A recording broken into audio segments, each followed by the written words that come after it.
Assalamualaikum warahmatullahi wabarakatuh. Halo teman-teman semuanya, di video kali ini aku mau mengajak kalian untuk membahas kelanjutan dari surat Ali Imran. Jika kemarin di video sebelumnya kita sudah membahas surat Ali Imran ayat ke-14 dan ayat ke-15, sekarang kita akan melanjutkan membahas ayat ke-16 dan 17 di dalam surat Ali Imran. Yang mana kemarin di video sebelumnya adalah di ayat 14 itu kan ayat tersebut menjelaskan bahwa kita sebagai manusia, pandangan kita akan kecintaan kepada suatu berupa wanita, anak, harta benda yang bertumpuk, kemudian hewan tunggangan dan juga sawadang dan juga hewan ternak, yang mana ini adalah suatu kesenangan dunia, yang mana kita itu pasti jika melihatnya dan kita menginginkannya itu suatu yang sangatlah nikmat. Dan di ayat selanjutnya, di ayat 15, Allah memberitahukan jika ada suatu kenikmatan yang melebihi dari semua itu, yakni balasan bagi seorang yang bertakwa kepada Allah SWT, yang mana Allah membalasnya dengan kehidupan yang kekal di surga, yang mana di bawahnya mengalir sungai-sungai dan ia ditemani oleh pasangan yang suci serta ia mendapatkan ridho dari Allah SWT.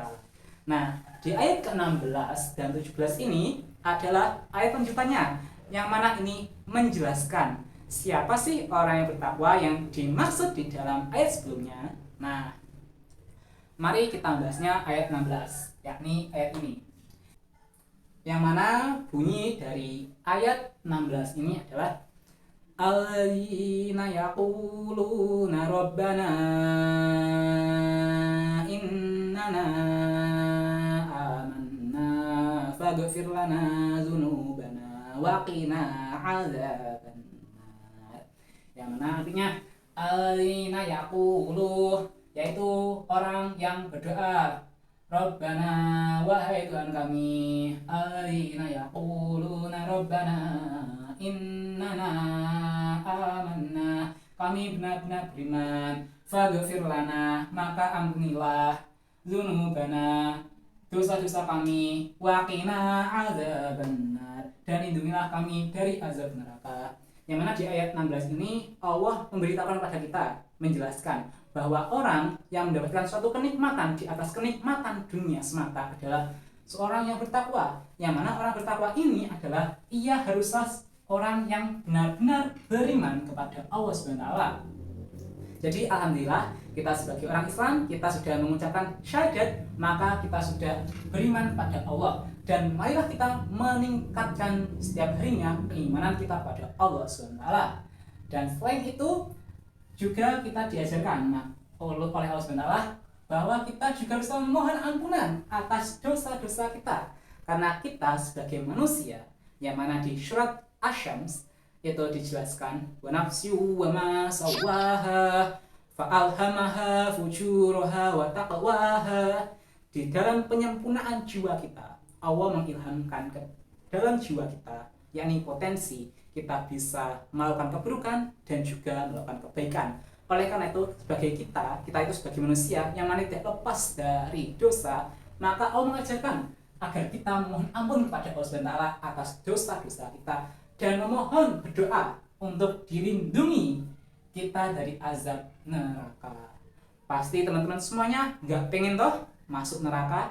Oleh karena itu, ayat 16 ini menurut saya itu juga cocok untuk dijadikan doa untuk kita di dalam kehidupan sehari-hari kita. Kita mohon, ya Allah, saya sudah beriman padamu, maka ya Allah ampunilah dosa saya, karena saya sebagai manusia tidak luput dari dosa, dan jauhkanlah saya dari azab neraka. Kemudian dijelaskan juga di kelanjutan ayatnya, yang ayat 17, yang mana bunyi ayatnya as-sabirina was-sadiqina wal-qanitina wal-munfiqina wal-mustaghfirina bil ashar. Yang mana artinya as-sabirina, juga orang yang sabar. Jadi teman-teman, kita sebagai manusia, kita haruslah bersabar. Jadi jika kita mengalami suatu musibah, karena kita tahu di dalam kita hidup di dunia tidak lepas dari yang namanya kita pasti akan diuji. diberikan suatu cobaan, suatu rintangan oleh Allah SWT untuk meningkatkan derajat kita menjadi seorang hamba yang baik lagi. Oleh karena itu kita haruslah mempersiapkan diri untuk menjadi seorang yang sabar. Sabar di dalam menaati perintah-perintah Allah, sabar di dalam menjauhi larangan-larangan yang Allah telah larang, dan sabar di dalam menjalani suatu ujian, cobaan atau rintangan yang kita hadapi saat ini. Sehingga di endingnya nanti kita bisa termasuk ke dalam orang-orang yang bertakwa pada Allah. Dan jika kita merasa di dalam kita menghadapi suatu cobaan atau rintangan, kita merasa berat, maka tugas kita adalah memohon pertolongan Allah SWT agar masalah yang kita hadapi itu bisa menjadi ringan, dan kita mohon agar kita diberikan kekuatan untuk bersabar. Dan lanjutan ayatnya adalah orang yang benar. Orang yang benar. Jadi kita di dalam hidup itu haruslah menjadi seorang yang benar, seorang yang jujur, jangan sampai berbohong. Oleh karena itu, jika contoh kita itu sebagai contoh profesinya sebagai pedagang, oleh karena itu dia haruslah berdagang yang jujur, jangan menipu, jangan mengurangi timbangan, jangan menipu orang kayak gitu ya. Jangan sampai merugikan orang lain di dalam dia berjualan. Atau juga di saat kita menjadi pegawai, jangan sampai kita itu masuk kerjanya itu melebihi jam masuk kerja yang sudah ditentukan. Jadi kalau di suatu perusahaan kita kerja itu jam masuknya jam 7, kita jangan sampai berangkat atau masuk kerja jam 8.30, itu nggak boleh. Karena itu menyalahi aturan dan itu tidak termasuk ke dalam orang yang benar.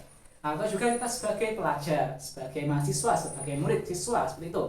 Jangan sampai kita membolos sekolah. Jadi kalau kita udah pamit dari rumah kepada orang tua itu sekolah, maka kita haruslah masuk sekolah. Jangan sampai bolos, jangan sampai tidak masuk sekolah atau ngeblong, jangan seperti itu. Kemudian dilanjutkan juga orang yang benar, kemudian orang yang taat. Jadi kita sebagai orang yang beriman pada Allah, kita harus mentaati apa yang Allah perintahkan dan menjauhi apa yang Allah larang.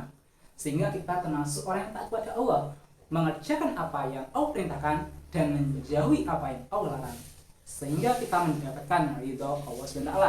Dan juga orang yang menginfakkan hartanya. Jadi jika kita memiliki harta yang berlebih, marilah kita infakkan harta kita, supaya kita itu juga melatih diri kita agar mengurangi kecintaan kita kepada harta kita.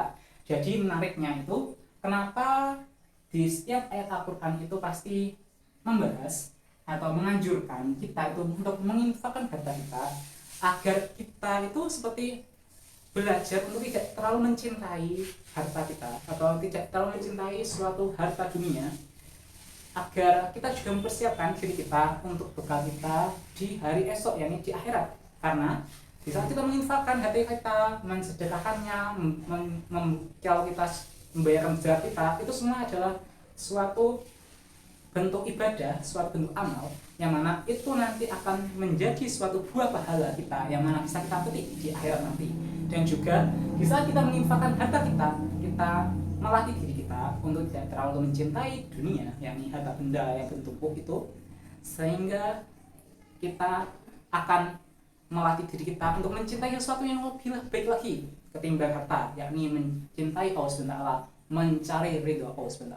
Oleh karena itu teman-teman, untuk teman-teman yang memiliki kelebihan harta atau mungkin hartanya pas-pasan, yuk mari kita berinfak, baik di waktu luang, waktu lapang maupun waktu sempit.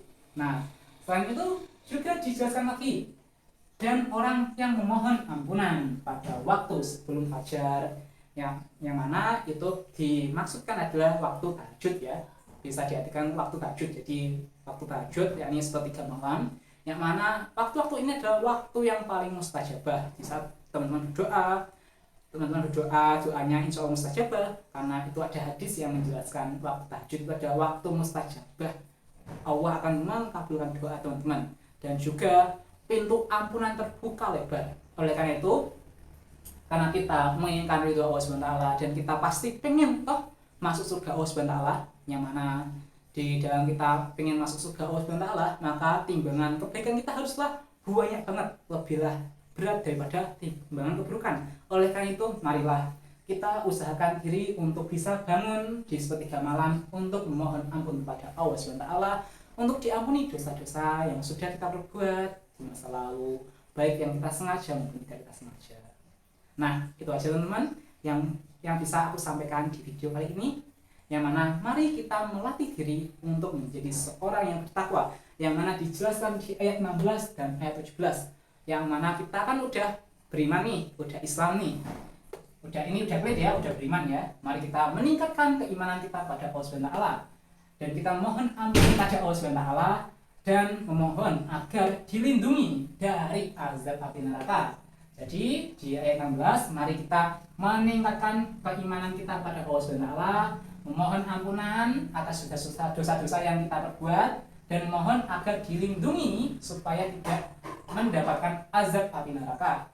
Dan di ayat selanjutnya, ayat 17, mari kita melatih diri kita. Di ayat 17 mari kita melatih diri kita menjadi pribadi orang yang bersabar, orang yang benar, orang yang jujur, orang yang taat, orang yang dapat menginfakkan hartanya, dan juga orang yang bisa memohon ampunan di waktu sebelum fajar.